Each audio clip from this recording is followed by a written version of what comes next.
So welcome everyone. Thank you for joining us today. My name is Claudia and I'll be your host for today's session.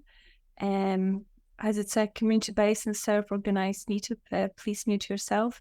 You can turn on video if you want. Just please be aware the meeting will be recorded as we would like to convert it later into podcast. So your face definitely won't be visible, but just saying in case you don't want to be recorded. Okay, so without further ado, today we're diving into something very interesting, how different personalities in a team can have a big impact on how the team works together. And our speaker, Liu Mills, is a true expert in the subject. She's been working in the field of helping people get better at their jobs for more than 2 decades, and she's going to share some great insights with us. We'll be talking about 4 personality types: red, blue, yellow, and green. Each of these has its unique strengths and traits, and knowing how to work with them can make our team perform even better. Lou is an expert in leadership, team development, coaching. She's all about helping people be the best they can, and she's going to show us how to do just that in our teams. So get ready to learn and be inspired. Who is here to help us understand how to make our team stronger and work together smoothly. Okay, over to you. Thank you, Claudia. Thank you for that lovely introduction there. I hope I can reach the standard that you've suggested there. But good evening, everybody, and welcome to today's session, which is Colourful Connections, all about embracing behavioural diversity in the hopes that this will not only improve our own one-on-one relationships, but also enhance team performance as well. Everything okay? I could just hear a voice over the top of mine.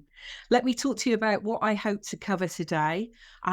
We are only here for 40 minutes, so I will do my best to share as much in a comprehensive way as I can, so that the things that you do take away, you can understand and reference back to at a later date.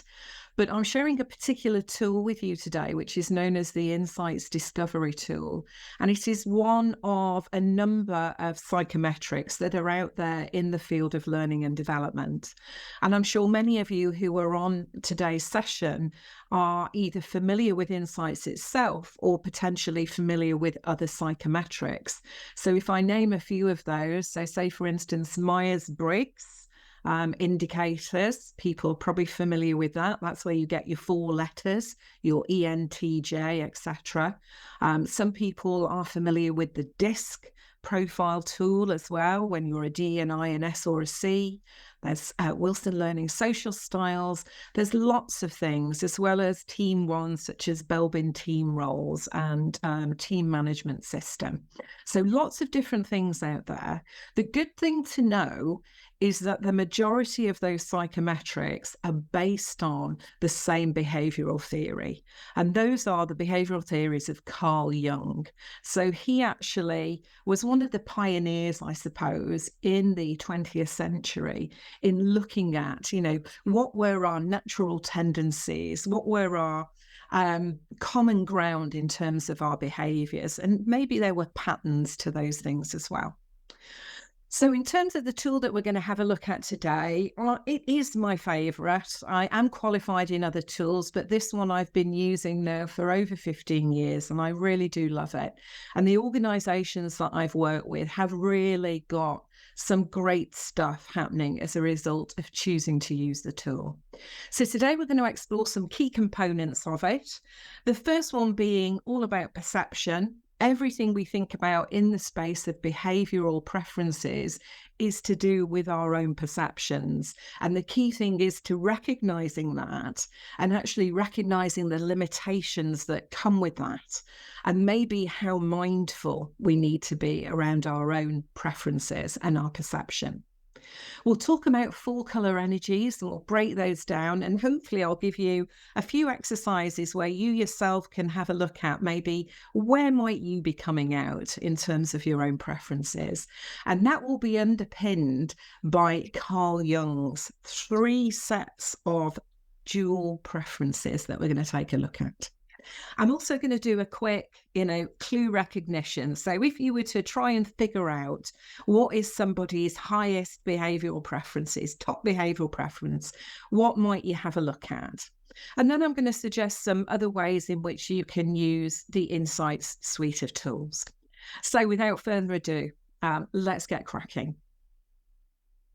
So, Insights Discovery, I've already said it is a psychometric, but there are some key things to note about it. So, I'm thinking about what is it and what isn't it, if you like.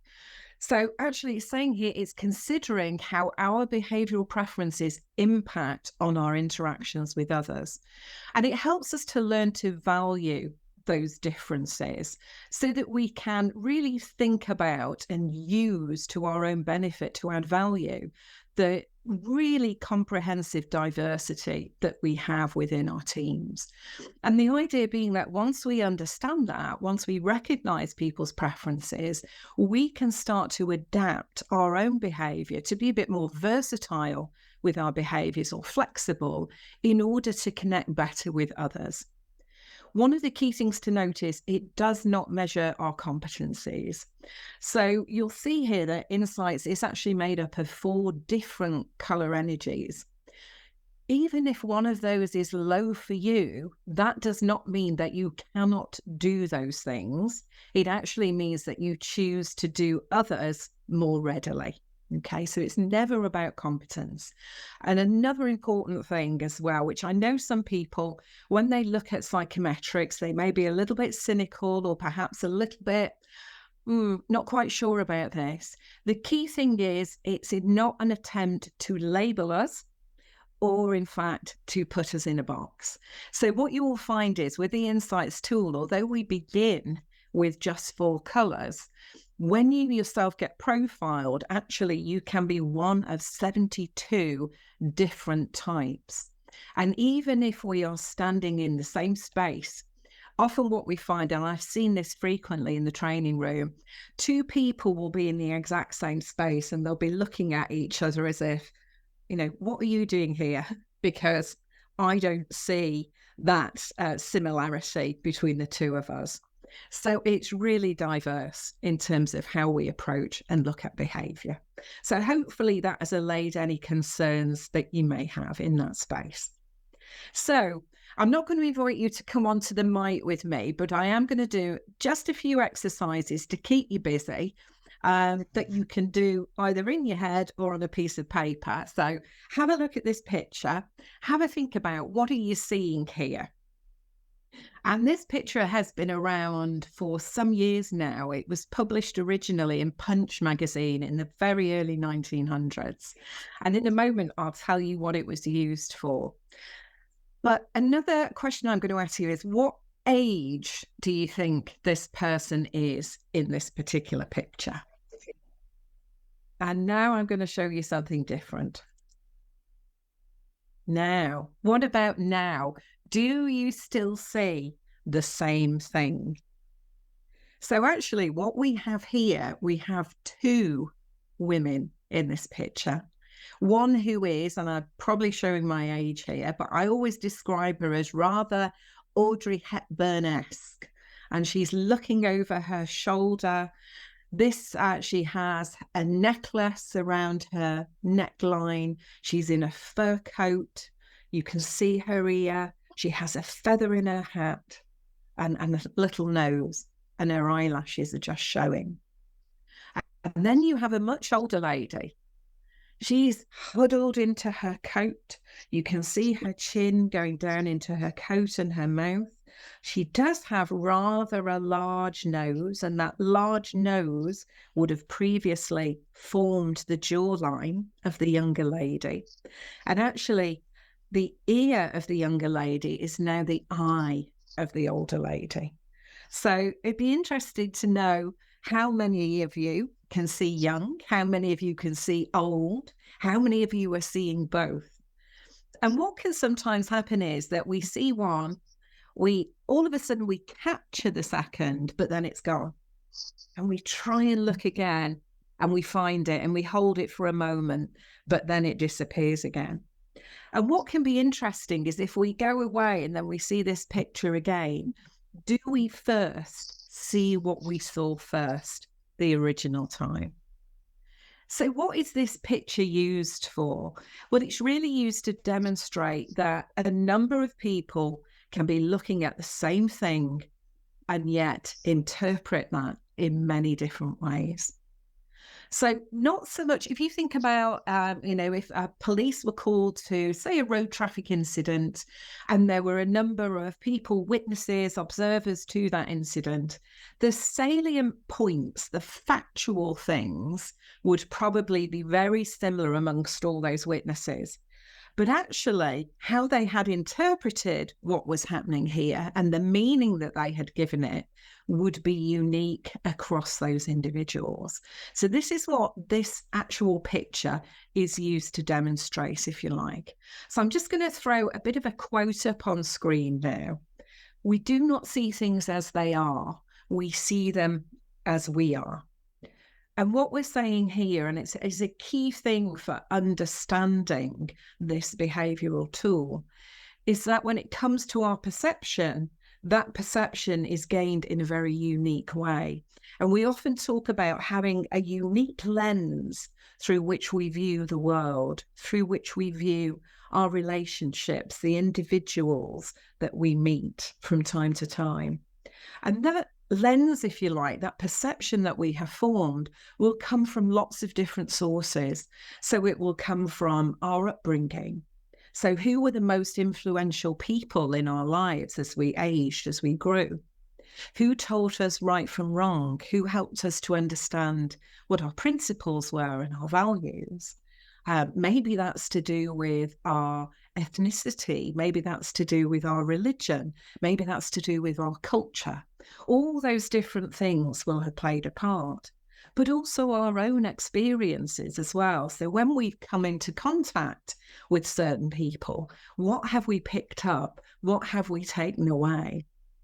It's interesting to know, and this is for me, this was quite an eye-opening fact, that within 9 seconds, we will have judged 90% of a person in terms of first impressions. So 9 seconds to make up our mind about 90% of what is in front of us. That's an eye-opening figure, isn't it? And it really gives a caution around how much of that is factual and how much of that has come from our own very unique lens. So we always have to bear this in mind when we look at this idea of behavioural preferences. What I see may be very different to what you see. But then if we get curious rather than judgmental, that opens up a world of communication and a world of understanding for us. So let's now start to have a look at some of the ways in which these behavioural preferences differ. I've thrown a lot of words up on screen. What I'd like you to do, if you can, is grab 6 of them that mean something for you. So do they describe you? Are you someone who would say was purposeful? Are you someone who's decisive? Maybe you're a bit of a daredevil. Maybe you're somebody who's very determined. Or are you the persuasive type? Are you good at influencing others? Are you very sociable and amenable? Would others talk about you as being reliable, as being caring? Maybe somebody who exhibits a calming influence over others. Or would you be seen as somebody who is very objective, very factual, very correct? So I've just given you a few moments there to grab some words. Now I'm going to show you the colour version of those words. And what I'd like you to do is just note down what are the colours of the words that you have chosen and potentially put them in order. So what have I got most of? Are my words mostly blue? Are my words mostly green? Etc., etc. Or it may be that actually you've chosen all 4 different colours in those words that you've chosen. So just have a moment again, just to make a note of the different colours of the words that you've chosen. And now that you see them on screen in those different colours, perhaps you're starting to see why those particular words are grouped together. Okay, so I'm hoping that you've got something there for yourself, some kind of result. What we're going to do now is just to almost underline that. So I'm going to give you a few statements. And again, have a think about if you were to order them, most like you, least like you, what order would you put them in? So are you a make friends quickly, or a finger on the pulse, or always sensitive to others, or thought of as responsible and methodical and good at dealing with facts and figures? So what order would you put those four in? I'm now going to give you another four. What does that look like? Is it the same? So out of those 8 cards, what order would you be looking at in terms of colours for most like you, least like you? Now, I'm just going to underline that at this point, I'm not expecting anybody to go, oh, well, it was just the red words and nothing else. What I'm hoping to see is that people have got representation of a number of these different colours. Some people might have immediately been able to say, oh, no, that's really not me at all. Or, oh, spot on. Yeah, there is some kind of alignment here with all those blue words that I've been looking at and those blue cards. But others of you might be saying, well, I can see the yellow, I can see the green, I can see the red. Under different circumstances, I might do all these different things. Okay, so what we're looking at here is what might be our natural tendency, because our behaviour is also impacted by learned behaviour, isn't it? So when we come into different situations, different scenarios, over time, we learn strategies for dealing with those particular scenarios. So we form conscious responses and we fill up our toolbox with all these new ways of doing things. But what Insights is asking you to first look at is, if we take away perhaps that conscious thought, what is naturally you? So were you just comfortable, relaxed, feeling good about the world? How would you be? And I'm going to again ask you to do something for me now. Just where you are, just fold your arms. Give your arms a fold. We all have a very natural way of folding our arms. Now I'm going to say, fold them the other way. And this is where I even have to look and check, and am I doing it correctly? Some of you have probably just gone, woo, folded my arms the other way, woo, folded them back. But for a number of us, that will now feel very uncomfortable and we'll just be waiting to put them back again. And that's the interesting thing about behaviour, is that we have our comfort zone. That's the way we behave most times under most circumstances. We can adapt, we can change our behaviour in order to better connect, to build rapport with others who do things differently. But actually, what we like to then be able to do is to come back into our comfort zone.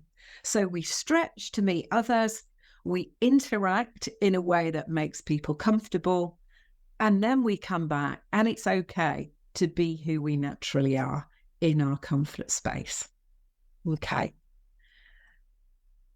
The important thing with Insights is that we all have all 4 colour energies within us.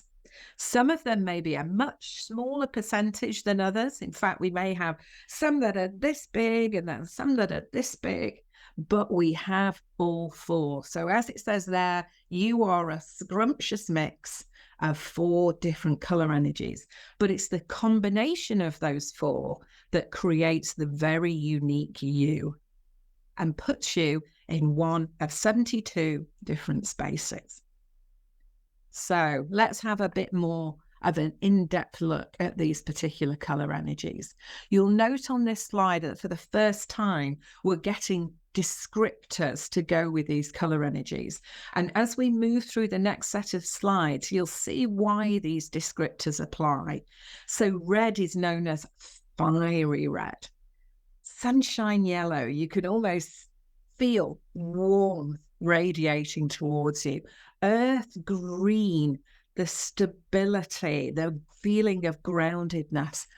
Cool blue, the depths of the ocean, perhaps. Certain things spring to mind, don't they? And, not just with psychometrics, but for centuries, colour has had meaning for people.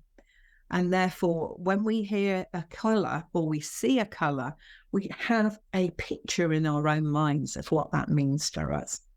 So we're going to take this fiery red first. And here are just some words to describe it. It can be competitive. It can be demanding, because actually it wants to be the best. And it wants not only the best from others, but also from itself. And that's why it's very strong-willed, it's very determined, and it's very purposeful. Fiery red energy is driven to get results, and that is very important for it. So what might we see fiery red doing? So when we are using our energy in a fiery red way, what are we doing? We're active, we're firm in direction and positive, single-minded, determined, focusing on results. We are direct and straightforward. We don't mince words. We tell it like it is. We want specific and tangible outcomes, things that we can put our arms around, things that are concrete. And we have strong determination that can influence and win over those that we interact with. So just have a moment, just think to yourself, is this me? Are these words describing the way that I naturally operate?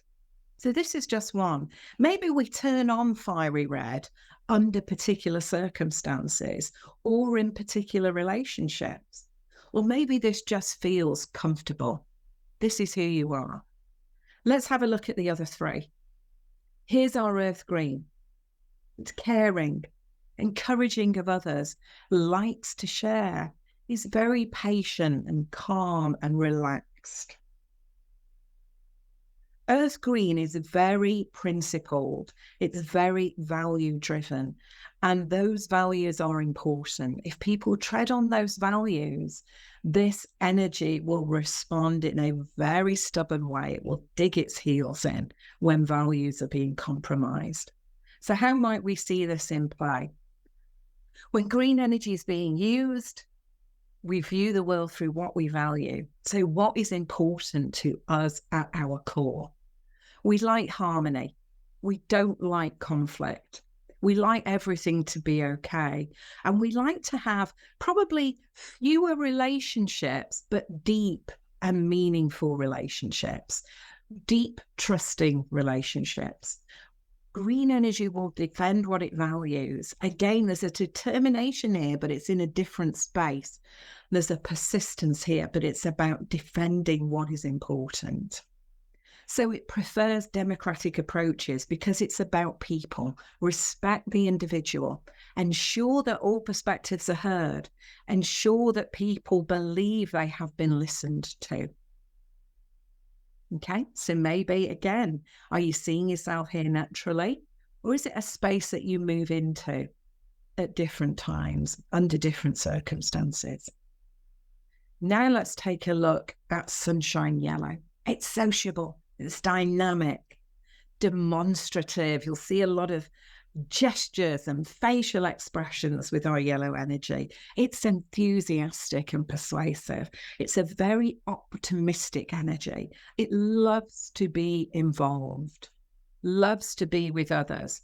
This time, similar to the earth green in terms of a people perspective, but whereas earth green energy has few deep relationships, sunshine energy will have lots of acquaintances, lots of people that they know, but potentially not in as deep a way, not as much information. So how does it show up? Well, when we're using our sunshine yellow energy, we enjoy and we seek out the company of others. It was very difficult during COVID and when we're working from home for people who have high levels of yellow energy, because they need that energy from the others around them. They need to pull on that, and they need to use their own energy in that space. They have a desire to always be involved.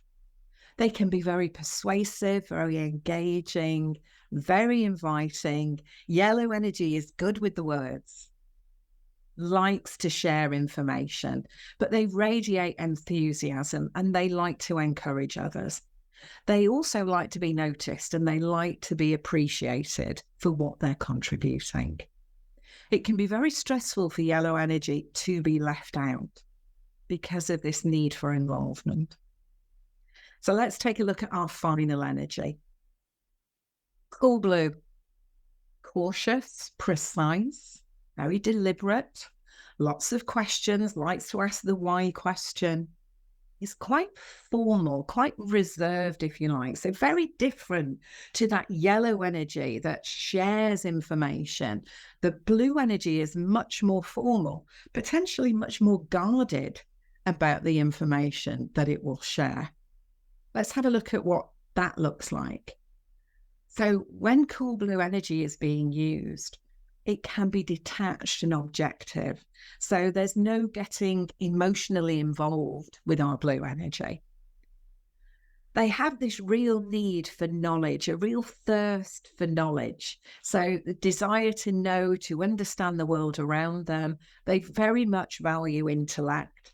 They want to be independent. They want to be given a level of autonomy, to be trusted as a subject matter expert and to go away and do that piece of work.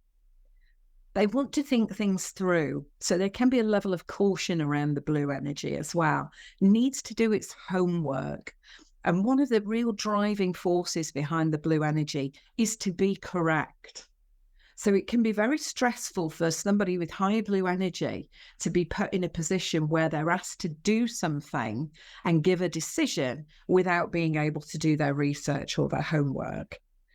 And often what you'll find, if you have done that with somebody who is high blue energy, they'll offer up a number of caveats. So, this is my decision at this point, given this amount of information. Were I given time to look further, that may be different. So then you like that information to be accurate and complete before proceeding. Okay. So those are, in a few words, it's not everything by any means, but it just gives you a feeling, I think, for what those 4 different colour energies are. So imagine you were going to go out and you were going to have a slogan on your T-shirt to represent your colour energy. Well, what would fiery red be all about? Fiery red is let's do it now. There is a real-time urgency to fiery red.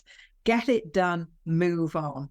So it's a real pushing forward, pushing through energy, get the results that are needed. What about sunshine yellow? Well, sunshine yellow is let's do it together. Involve everybody. Make sure everybody feels part of something.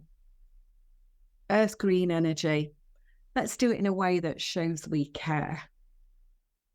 And cool blue energy, let's make damn sure we do it right.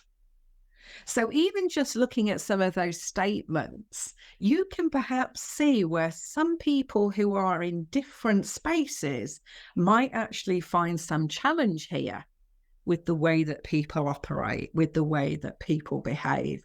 Let's just take those top 2 colours, our fiery red and our cool blue energy. One of those is saying, do it now, get it done, move on. Maybe let's apply the 80-20 rule. Blue energy is saying, do it right. Take time to get the right information. And because it's a logical energy, it would say, why would you do otherwise? Why would you move quickly knowing that you may not have it right first time? So you can start to see where maybe, not even just in those opposites, which often we look at opposites and think, polar, differences here. Maybe there's going to be some stresses, some challenges. Sometimes we get them when we're close together as well. Sometimes we get those when we're side by side. Okay. Hope everyone's okay so far. I hope I haven't overloaded you with information. But here's just another point for consideration. You know, if we saw ourselves in a particular space more so than any others, sometimes we can get into an area where we're relying too heavily on one of those color energies. And there is a risk there of overplaying it. You know, what's that saying? It's easy to see everything as a nail if the only tool you have is a hammer.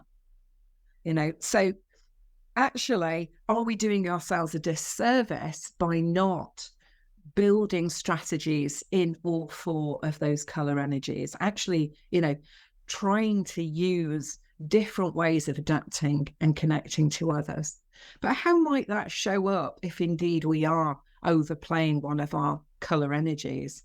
Well, this is how fiery red might look. So when does determined become controlling, or single-minded become intolerant? It's a fine line, isn't it, between actually working in that healthy way, respectful of others' way, and actually pushing forward in a way which maybe is not as positive for those around us. And there can be different reasons for us going into this space. One of them is most definitely overplaying our strengths. Another is maybe that we are just having a bad day. And we do, don't we? We all have bad days. We can't all be firing on all cylinders at all times. Sometimes we're just having a bad day and our behavior just slips into that space where it's not as healthy as we would like it to be. But sometimes what can happen is that somebody who is very different from us actually doesn't see the positives in our behavior. They see the liabilities in our behavior. So if somebody is very different to us, maybe what we perceive as being strong-willed actually does come across as being aggressive. So what we look at when we use the insights tool is not only what is our version of this behavior, but how does it land with others? How does it feel to be on the receiving end of that behavior? So let's have a look at all the rest of these, what we're calling liabilities. And I'll just throw out that none of these are particularly favorable. So you may have looked at some of these words and thought, oh God, aren't those awful? None of them are complimentary. I'll just say that now. So here's our sunshine yellow energy.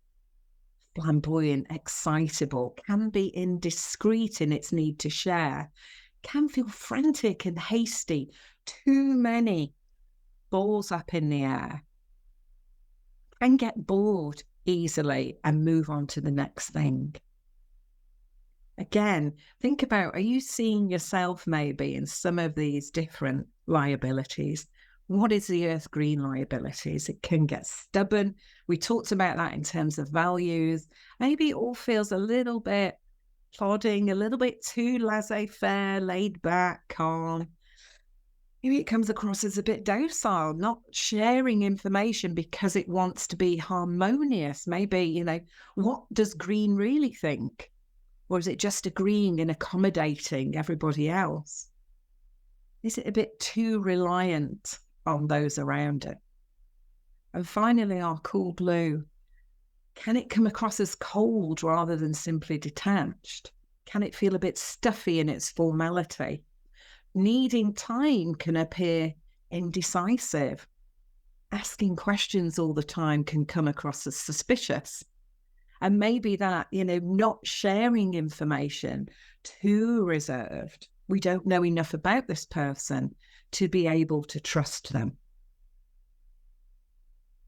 Okay, so I'm hoping from all those different references to each of these four colours, you're now perhaps starting to see where might be your comfort zone, but also what are you doing in other spaces as well? Can you actually flex into those different areas? Maybe you're seeing one in particular that you perhaps see as a weaker area or one that could do with some more development. So 4 colours we've looked at, but how do we get to these 4 colours? Finding ourselves profiled in one of these colours is actually a combination of the Carl Jung sets of preferences. So we're going to have a look at those now in a little bit more detail. So Carl Jung came up with 3 different pairs of preferences, and they were how we relate to and interact with our environment, how we make decisions, and how we take in and process information. And I'm going to go into each of them in a bit more detail. So how we relate to and interact with our environment. What he was particularly looking at here was the polar opposites of introversion and extroversion. But what did it mean by that? Because sometimes people go, oh, I know what that means. Some people are confident, some people are shy. Actually, no, within Insight's terms, it's a little bit different. And when we talk about people who have a preference for extroversion, it's almost as though they are solar powered because they are taking their energy from the outside world, from the world of people and things. And that is where they like to expend their own energy as well. If we describe introversion, this is much more like being battery powered, powered from within. Introverted people need less of the outside world. It's more about their internal world of thoughts and feelings. One of the easiest ways to differentiate between somebody who has a preference for introversion and somebody who has a preference for extroversion is to think about how they engage in conversation in a group environment. Often what we find with extroverted energy is that it will talk to think. So actually, to get to an end game, somebody with extroverted energy will talk it through. And it might not make sense to everybody external to that, but they are using that way of talking to get to their end game. So we say they talk to think. People with an introverted preference will think before talking. So it's internalized. They are observing, listening, thinking about it, reaching conclusions, and then sharing. And that will be the most obvious difference that you will see in a group environment. But let's have a look at some more words that go with these 2 sets of polar opposites. Now, as you read these words, what I'd like you to imagine, please, is not that we find people over there and then we find people over there, but imagine that there's almost a continuum going between the 2 and that we will find ourselves somewhere on that continuum. So some people actually can very comfortably have a foot in both camps and may even think that, certain scenarios will push me into extroversion and certain other scenarios, I just will have a preference for introversion and vice versa. But it's thinking about maybe what would you do on most occasions under most situations. So say, for instance, just as an example, you've had a horrible day, everything's gone wrong that could possibly go wrong. What's your first instinct? Is it to go home, run a bath, put some music on, lie in silence and just perhaps ponder over what's happened? Or is it to ring some friends, meet them at the pub and tell them all about your horrible day? The first one being a preference for introversion, the second one being a preference for extroversion. So just have a think about where you might place yourself on the understanding that there will be levels of, from extreme to minor versions, and that idea of a foot in each camp. Now, the second one, of Jung's preference was about how do we make decisions? So when we make decisions, what are those decisions based on? And he took a look at this idea that some people are very much in the head when they make decisions. Where are the facts? Where's the data? What's the logic and the rationale? Very objective, perhaps can remain quite detached. Others, maybe we could say, are with the heart when it comes to making decisions. So it's much more about, how do I feel? How do others feel about this? How is this impacting relationships? How is this impacting morale? And whereas the head is much more perhaps of a task orientation, the heart is much more of a people orientation. Now, again, remember right at the beginning, we said this is not about competence. This is not about if I do one, I can't do the other. It is a conscious choice to behave in this way. Now, just to say that if we have a preference for thinking, it doesn't make us more intellectual. And if we have a preference for feeling, it doesn't make us overly emotional. They are both cognitive processes. So when it comes to a decision, do I make it based on the head or based on the heart? So again, let's have a look at some of these words here and have a think about where you might place yourself.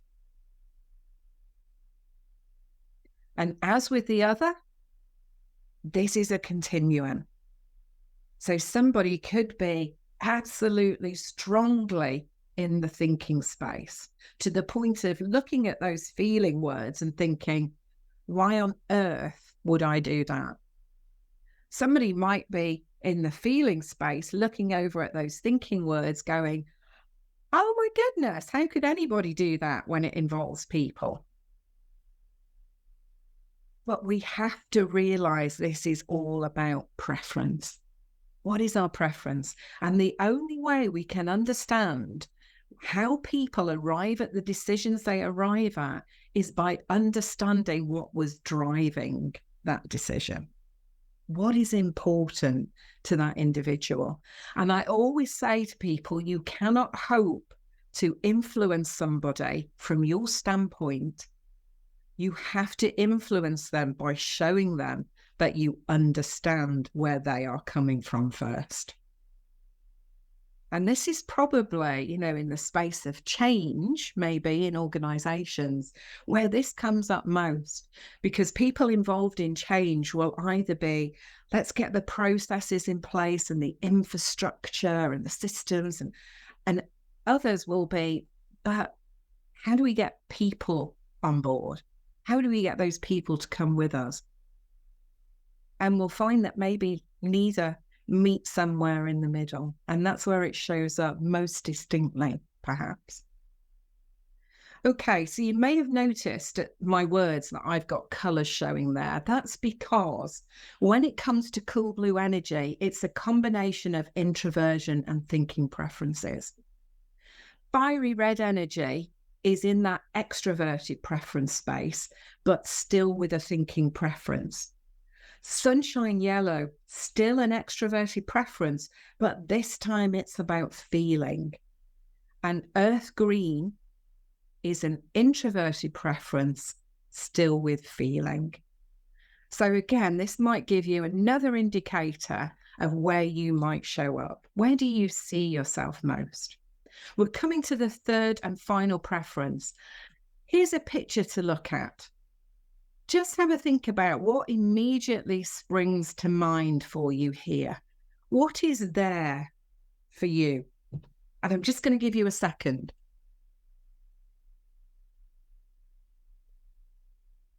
Okay, some words I'm sure will have come into your mind. Were they words such as this? Horses, sun, grass, orange? Or were they words such as this? This represents the distinction between sensation and intuition. So how do we take in, how do we perceive information? Is it with our five senses? If we can see it, hear it, touch it, taste it, smell it, then it's real. Or is it with our sixth sense, our instinct, our gut, our intuition? Have a look at these other words. Sensing, all about being in the present and dealing with what we have, realistic, practical, pragmatic, wants specifics, wants to be precise, intuitive, future orientated, more about opportunity than solve the problem. Much more blue sky thinking rather than being down on the ground, stuck in the specifics. Can deal with concepts, can deal with the abstract, likes to be in a more spontaneous space. Again, think about the words that make sense for you. What describes you? Now, with this one, we cannot nicely just split the wheel in half. We can't do that. It doesn't relate to particular colours. These two preferences will be found in most of the colours around the wheel. So what we have here is this move from, if you can see in the middle, we've still got our 4 colours. We've moved out into 8 profiles, and within those 8 profiles, we now have 72 different spaces. But what we do find is if we look at those profiles around the wheel, sensing is most found in the coordinator profile, which is a combination of blue and green energy. And intuition is most found in the motivator profile, which is a combination of red and yellow energy together. Okay, so just to summarize, because we've talked about an awful lot here. 3 sets of preferences, how we relate to and interact with the environment, introversion, extroversion, how we make decisions, thinking and feeling, how we take in, perceive and process information, sensation and intuition. Okay, so I promised you some quick wins for recognizing some of these colours, recognizing types. Do they speak to think or think to speak? Remember, I told you that one earlier. Speaking to think is all about this extroverted side of the wheel, this right-handed side of the wheel, red and yellow energy. Thinking to speak is the introverted preference, the cool blue and the earth green energy. Are they more controlled in the way that they present themselves, or are they more engaging? Well, when we're talking about controlled, it's usually those thinking people at the top of the wheel, that task focus section, the cool blue and the fiery red energy. More engagement is down here in this people focused energy, the earth green and the sunshine yellow. Are they more inquiring or more expressive?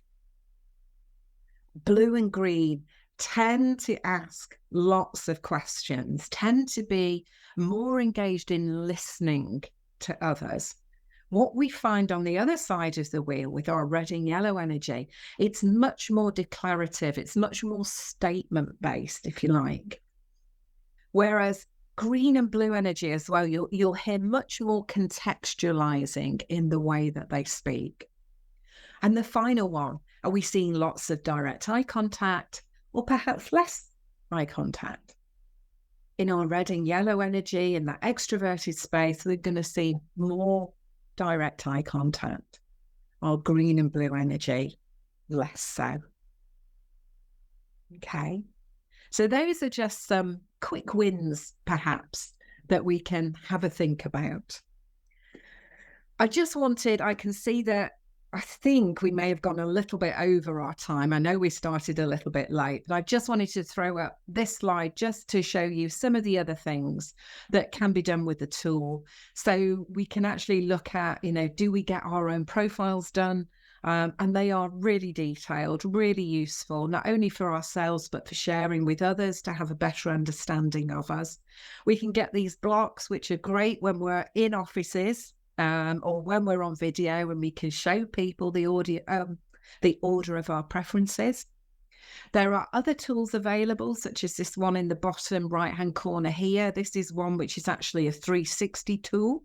So once people have had their original profiles, they can then be profiled as teams and give each other 360 feedback.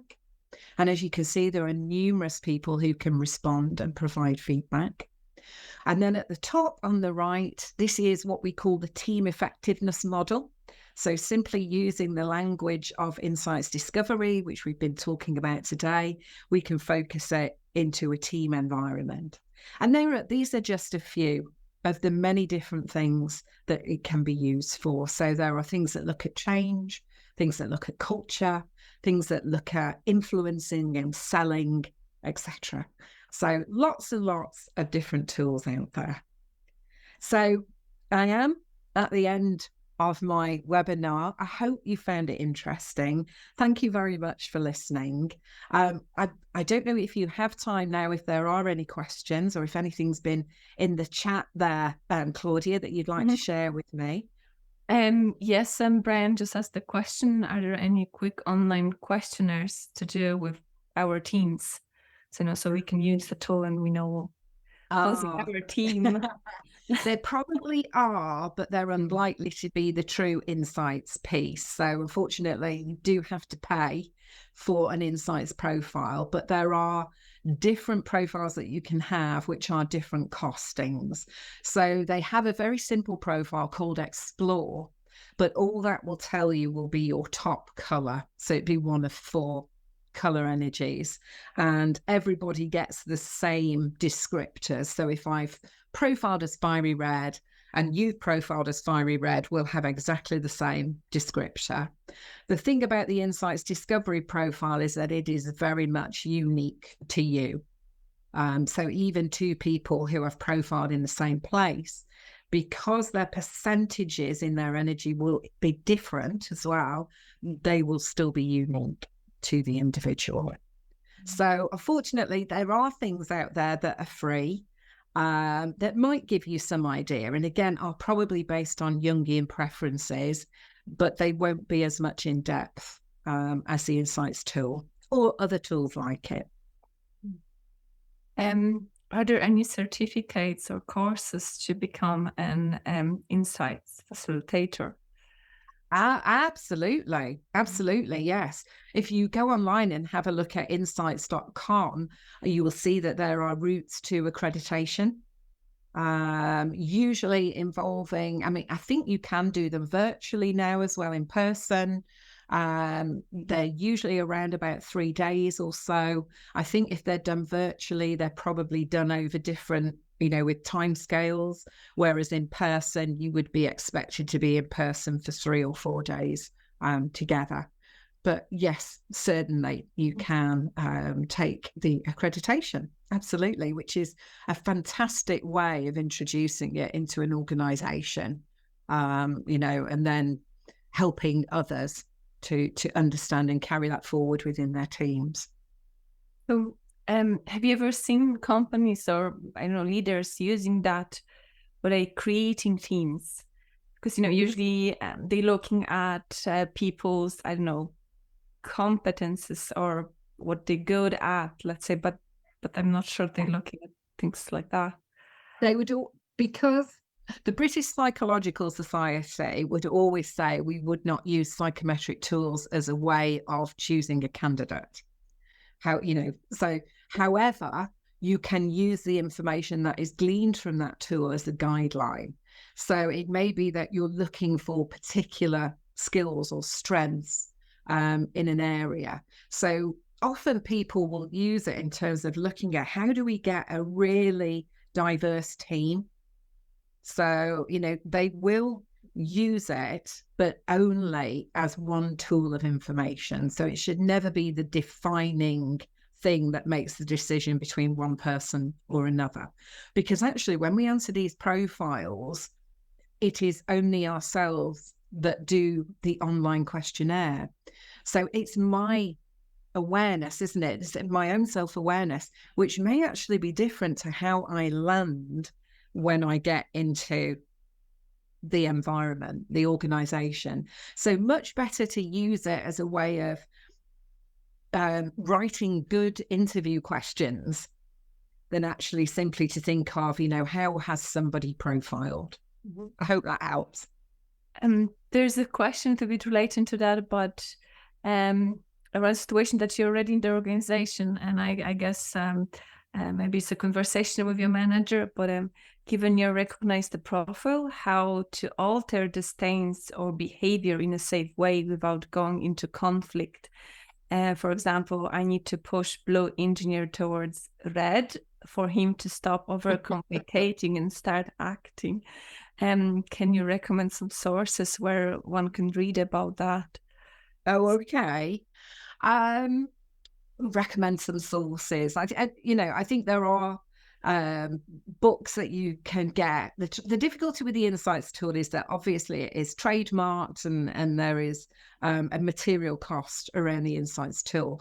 However, I believe with Myers-Briggs, they did produce a book called Gifts Differing.